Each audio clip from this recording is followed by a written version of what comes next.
আমার 390 অ্যাডভেঞ্চারের লাইটের সেটআপটা তোমাদের দেখাই। একটা সুইচ দিয়ে কিন্তু পুরো লাইটটা কন্ট্রোল করা যায়। একসাথে 4টে ফগ ল্যাম্প জ্বলছে। এটা হচ্ছে পাস কি, একসাথে 4টে ফগ ল্যাম্প জ্বলছে। এটাকে নামিয়ে দেবো, একসাথে 4টে ফগ ল্যাম্প জ্বলেই থাকবে। আবার এটাকে বন্ধ করবো, একসাথে 4টেই কিন্তু বন্ধ হয়ে যাবে। আবার এরকম সেটআপও রয়েছে, দুটোও কিন্তু জ্বালানো যাবে। এখন উপরের দুটো জ্বলছে, এটা বন্ধ করে আবার যদি নিচের দুটো জ্বালাতে চাই তাহলে নিচের দুটো জ্বালাতে পারবো। উপরে HEG 60 ওয়াট দুটো লাগানো রয়েছে, নিচে HEG 40 ওয়াট দুটো লাগানো রয়েছে। বাইক কেনার পর আউটসাইড থেকে আমি যে কটা কাজ করিয়েছি তার মধ্যে সব থেকে এফিসিয়েন্ট কিন্তু এটাই লেগেছে আমার।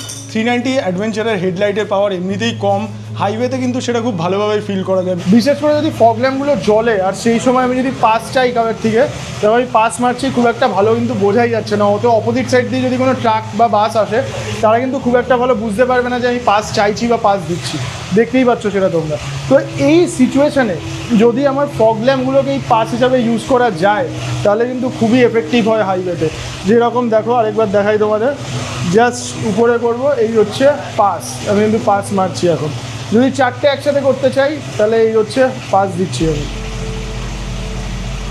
এটা কিন্তু খুব ইউনিক আর এফিসিয়েন্ট একটা কাজ। এর আগে কিন্তু আমি কোনো রাইডারের বাইকে এরকম জিনিস দেখিনি, এরকম লাইটের সেটআপ দেখিনি। আর এটা কিন্তু টেস্টেডও, আমি প্রায় লাস্ট 6 মাস ধরে এই জিনিসটা ইউজ করছি।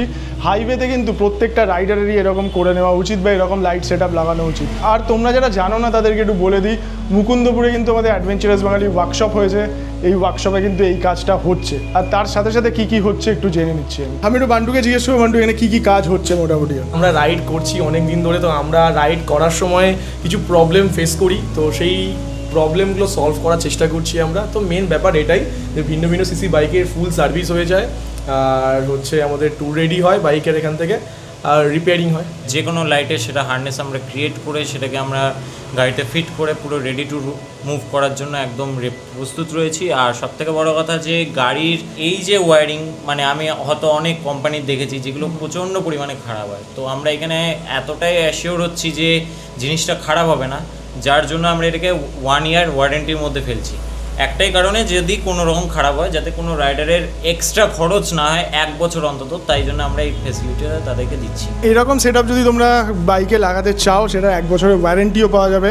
আমার বাইকের সেটআপটা হিমাদ্রি করেছিল, তখন হয়তো অ্যাডভেঞ্চারাস বাঙালি ওয়ার্কশপ ছিল না, তখন শুধু ফেসিলিটিসগুলো আমরাই পেতাম, এখন কিন্তু সবার জন্য ওপেন হয়ে গেছে। মোটামুটি ক্যাপশনে ডিটেলস দেওয়াই রয়েছে, তোমরা যদি আসতে চাও একবার এখানে চলে আসতে পারো, দেখে যেতে পারো। এখানে এমনিতে সবসময় ওরা থাকছেও, তো আড্ডাও মারতে আসতে পারো। পুষ্পা আর কিছু বলবে নাকি?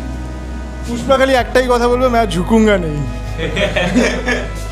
পুষ্পা খুব লাজুক ছেলে।